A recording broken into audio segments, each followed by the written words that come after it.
ನಮಸ್ಕಾರ ಫ್ರೆಂಡ್ಸ್, ಎಲ್ಲ ಹೇಗಿದ್ರೆ ಎಲ್ಲ ಚೆನ್ನಾಗಿದ್ದೀರಾ ಅಂತ ಅಂದ್ಕೊತೀನಿ. ವಿಡಿಯೋ ಮಾಡೋ ಉದ್ದೇಶ ಏನಪ್ಪ ಅಂತಂದ್ರೆ ಮತ್ತೆ ಬೈಕ್ಗೆ ಹೊಸ ಇನ್ಸ್ಟಾಲೇಷನ್ ಮಾಡಿಸ್ದೆ. ಅದಕ್ಕೆ ಏನು ಮಾಡಿಸಿದ್ದೀನಿ ಅಂತ ಒಂದು ವಿಡಿಯೋ ಮಾಡಿ ಹಂಗೆ ಯೂಟ್ಯೂಬಲ್ಲಿ ಹಾಕೋಣ ಅಂತ ಏನೇನು ಮಾಡಿಸಿದ್ದೀನಿ ಅಂತ ನಿಮಗೆ ತೋರಿಸ್ತೀನಿ ರೀ. ಫಸ್ಟ್ ಬಂದ್ಬಿಟ್ಟು ಡೂಮ್ ಗ್ರಿಲ್ಲು ಅಂತಂದರೆ ಹೆಡ್ಲೈಟ್ ಬರ್ತೈತಲ್ಲ ನಮಗೆ, ಅದಕ್ಕೆ ಒಂದು ಗ್ರಿಲ್ ಹಾಕ್ಸಿದ್ದೀನಿ.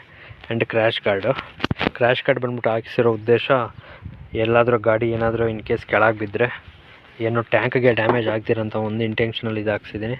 ಇನ್ನೊಂದು ಬಂದು ಟಾಪ್ ರ್ಯಾಕ್ ಹಾಕ್ಸಿದ್ದೀನಿ, ಅಂದರೆ ಟಾಪ್ ಬಾಕ್ಸು ಇಲ್ಲಿ ಇನ್ಸ್ಟಾಲ್ ಮಾಡಬೇಕಂದ್ರೆ ಟಾಪ್ ರ್ಯಾಕು ತುಂಬಾ ಇಂಪಾರ್ಟೆಂಟು, ಅದಕ್ಕೆ ಹಾಕ್ಸಿದ್ದೀನಿ. ಇದಕ್ಕೆ ಇನ್ನೂ ಸ್ಯಾಡಲ್ ಬಾಕ್ಸ್ ಬರ್ತೈತೆ, ಅದನ್ನು ಹಾಕ್ಸ್ಬೇಕಾಗಿತ್ತು. ಬಟ್ ನಾನು ಅಂದ್ಕೊಂಡ್ರೆ ಸ್ಯಾಡಲ್ ಸ್ಟ್ಯಾಂಡ್ ಇರಲಿಲ್ಲ. ಸೊ ಅದಕ್ಕೆ 13th ತರಿಸ್ತೀವಿ ಅಂತ ಅವ್ರಿಗೆ ಬುಕ್ ಮಾಡಿಸ್ಬಿಟ್ಟು ಬಂದಿದ್ದೀನಿ. 13th ಹೋಗಿ ಅದನ್ನು ಇನ್ಸ್ಟಾಲೇಷನ್ ಮಾಡ್ಕೊಬರ್ತೀನಿ. ಇದೊಂದು ಮಾಹಿತಿ ನಿಮ್ಗೆ ಹೇಳ್ಬೇಕಂತ ಹಂಗೆ ವಿಡಿಯೋ ಮುಖಾಂತರ ಒಂದು ಮಾಡಿ ಹಾಕೋಣ ಅಂತ ಹಾಕಿದ್ದೀನಿ. ಹೇಗಿದೆ ಲುಕ್ ಬೈಕ್ದು ಒಂಚೂರು ಹಂಗೆ ನೋಡ್ಕೊಬಿಡಿ. ಬಲ್ಕಾಗಿ ಕಾಣಿಸ್ತಾ ಇದೀನಿ. ಟಾಪ್ ಬಾಕ್ಸ್ ಎಲ್ಲ ಬಂದ್ಬಿಟ್ರೆ ಚೆನ್ನಾಗಿ ಕಾಣಿಸ್ತೈತೆ. ಇದ್ರದ್ದು ಪ್ರೈಸ್ ಬಂದ್ಬಿಟ್ಟು ತುಂಬ ರೀಸನಬಲ್ಲೇ. ಇದು ಬಂದ್ಬಿಟ್ಟು 850 ಆಯಿತು. ಇದು 2.6 ಆ್ಯಂಡ್ ಇದು ಬಂದ್ಬಿಟ್ಟು 900 ಟಾಪ್ ರ್ಯಾಕು. ಟೋಟಲೆಲ್ಲ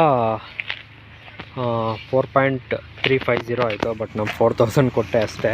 ಬಟ್ ತುಂಬ ಪರಿಚಯ ಆದರು. ಇನ್ ಕೇಸ್ ನಿಮಗೂ ಯಾರಾದರೂ ಬೇಕು ಅಂತಂದರೆ ಆ ಕ್ರ್ಯಾಶ್ ಗಾರ್ಡು ಇನ್ ಕೇಸ್ ಇದ್ರದ್ದೆಲ್ಲ ಲಿಂಕ್ಸ್ ಎಲ್ಲ ನಿಮಗೆ ಅವ್ರದ್ದೊಂದು ವೆಬ್ಸೈಟ್ ಇದೆ, ಯಾವ ಥರ ಇದೆ ನೋಡಿ ಲೊಕೇಶನ್. ಬೈಕ್ ಈ ಥರ ಇವಾಗ ಕಾಣಿಸ್ತಾ ಇದೆ. ಇನ್ನು ಟಾಪ್ ಬಾಕ್ಸ್ ಎಲ್ಲ ಬಂದ್ಬಿಟ್ರೆ ಸ್ಯಾಡಲ್ ಬಾಕ್ಸ್ ಎಲ್ಲ ಇನ್ನೂ ಬಲ್ಕಾಗಿ ಕಾಣಿಸ್ತೈತೆ. ಅವ್ರದ್ದು ವೆಬ್ಸೈಟ್ ಇದೆ, ಅದರಲ್ಲೆಲ್ಲ ಸಿಗ್ತೈತೆ. ನೀವು ಬುಕ್ ಮಾಡ್ಕೋಬೋದು, ಇಲ್ಲಾಂದರೆ ನೀವು ಅಲ್ಲೇ ಹೋಗಿ ಬೈ ಮಾಡ್ಬೋದು. ನೀವು ಅಲ್ಲಿಗೆ ಹೋಗಿ ಬೈ ಮಾಡ್ತೀನಿ ಅಂತಂದರೆ ಬೈಕ್ ವರ್ಲ್ಡ್ ಅಂತ ಮತ್ತು ಬೈಕ್ ಮ್ಯಾಜಿಕ್ ಅಂತ ಒಂದಿದೆ.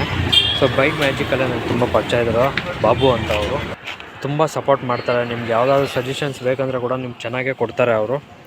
ನೀವು ಅಷ್ಟೇ ಚೆನ್ನಾಗಿ ರೆಸ್ಪಾನ್ಸ್ ಮಾಡ್ತಾರೆ. ಫಸ್ಟ್ ಆಫ್ ಆಲು ನಮಗೂ ಹೋಗಿದ ತಕ್ಷಣ ಅದೆಲ್ಲ ವಿಡಿಯೋ ಮಾಡೋಕ್ಕಾಗಲಿಲ್ಲ, ಯಾಕಂತಂದರೆ ತುಂಬ ಜನನೇ ಕ್ರೌಡ್ ಇದ್ದರು, ಅದಕ್ಕೆ ಮಾಡೋಕ್ಕಾಗಿಲ್ಲ. ಸೊ ಹೋಗಿದ ತಕ್ಷಣ ತುಂಬ ಚೆನ್ನಾಗಿ ರಿಸೀವ್ ಮಾಡ್ಕೊಂಡ್ರು. ಬರೋವಾಗ ಜ್ಯೂಸ್ ಎಲ್ಲ ಕೊಡಿಸಿದ್ರು. ತುಂಬ ಚೆನ್ನಾಗಿ ಟ್ರೀಟ್ ಮಾಡ್ತಾರೆ ಕಸ್ಟಮರ್ನ. ನನಗೂ ತುಂಬ ಇಷ್ಟ ಆಯಿತು. ಬಟ್ ನೀವು ಅಲ್ಲಿಗೆ ಹೋಗ್ಬಿಟ್ಟು ಏನಾದರೂ ಬೇಕು ಅಂತಂದರೆ ಗಾಡಿಗೆ ಸಂಬಂಧಪಟ್ಟಿದ್ದು ಬೇಕಂದರೆ ನಿಮಗೆ ನೀವು ಆನ್ಲೈನ್ ಬುಕ್ಕಿಂಗ್ ಸಹ ಮಾಡ್ಕೋಬೋದು, ಎಲ್ಲ ಅವೈಲೇಬಲ್ ಇದೆ. ಬಟ್ ನನಗೆ ತುಂಬಾ ಚೆನ್ನಾಗಿ ಇಷ್ಟ ಆಯಿತು. ಕ್ರ್ಯಾಶ್ ಗಾರ್ಡು, ಡೂಮ್ ಗ್ರಿಲ್ ಲುಕ್ಕು ಚೆನ್ನಾಗಿದೆ. ಇನ್ನು ಟಾಪ್ ರ್ಯಾಕ್ ಒಂದು ಹಾಕ್ಸ್ಬೇಕು, ಟಾಪ್ ಬಾಕ್ಸು ಅದೊಂದು ಹಾಕ್ಬಿಟ್ರೆ ಎಲ್ಲ ಆದಂಗೆ. ಬೆಳಗ್ಗೆನೇ ಒಂದು ವಿಡಿಯೋ ಮಾಡೋಣ ಅಂದ್ಕೊಂಡೆ, ತುಂಬ ಮಂಜಿತ್ತು, ಏನೂ ಕಾಣಿಸ್ತಾ ಇರಲಿಲ್ಲ. ಅದಕ್ಕೆ ಯಾವುದೇ ಥರ ವಿಡಿಯೋ ಮಾಡೋಕ್ಕಾಗಿಲ್ಲ. ಎಲ್ಲ ಇನ್ಸ್ಟಾಲೇಷನ್ ಮಾಡ್ಕೊಬಂದು ವಿಡಿಯೋ ಮಾಡ್ತಿದ್ದೀನಿ ಈಗ. ನಮ್ಮ ಫ್ರೆಂಡ್ ಸಹ ಬಂದಿದ್ದ, ಅವನಿಗೆ ಎಬ್ಸೆಟ್ಗೆ ಸಹ ಅದಕ್ಕೂ ಅಷ್ಟೇ ಸ್ಯಾಡಲ್ ಸ್ಟ್ಯಾಂಡ್ ಹಿಂದ್ಗಡೆ ಹಾಕ್ಸ್ಬಿಟ್ಟು ಅದಕ್ಕೂ ಇನ್ಸ್ಟಾಲೇಷನ್ ಮಾಡಿ ಅವನು ಟಾಪ್ ಬಾಕ್ಸ್ ತೊಗೋಬೇಕು ಅಂದ್ಕೊಂಡಿದ್ದ. ಒಂದೇ ಸರಿ ಇಬ್ಬರು ತೊಗೊಂಡ್ರೆ ಇನ್ನೂ ಸ್ವಲ್ಪ ರೀಸನಬಲ್ ಆಗುತ್ತೆ ಅಂತ ಹೇಳ್ಬಿಟ್ಟು ಅದನ್ನ ಪೋಸ್ಟ್ಪೋನ್ ಮಾಡಿದ್ದೀವಿ ಅಷ್ಟೇ. ಇಲ್ಲಾಂದರೆ ಇವತ್ತೇ ಅದು ಇನ್ಸ್ಟಾಲೇಷನ್ ಆಗೋಗ್ತಾಯಿತ್ತು. ಎನಿವೇ ಇವತ್ತು ವಿಡಿಯೋ ಇಷ್ಟೇ. ಮುಂದಿನ ವಿಡಿಯೋದಲ್ಲಿ ಟಾಪ್ ಬಾಕ್ಸ್ ಸಮೇತ ಸೆಟ್ ಸಮೇತ ಫುಲ್ಲು ಬೈಕ್ ರೆಡಿ ಮಾಡಿಸ್ಕೊಂಡು ಸಿಗ್ತೀನಿ. ಅಷ್ಟವರೆಗೂ ಯಾರಾದರೂ ಫಸ್ಟ್ ಟೈಮ್ ನನ್ನ ಚಾನಲ್ ನೋಡ್ತಿದ್ರೆ ಸಬ್ಸ್ಕ್ರೈಬ್ ಮಾಡ್ಕೊಳ್ಳಿ ಅಂತ ಹೇಳ್ತಾ ಈ ವಿಡಿಯೋ ಇಲ್ಲಿಗೆ ಎಂಡ್ ಮಾಡ್ತಿದ್ದೀನಿ. ಬಾಯ್.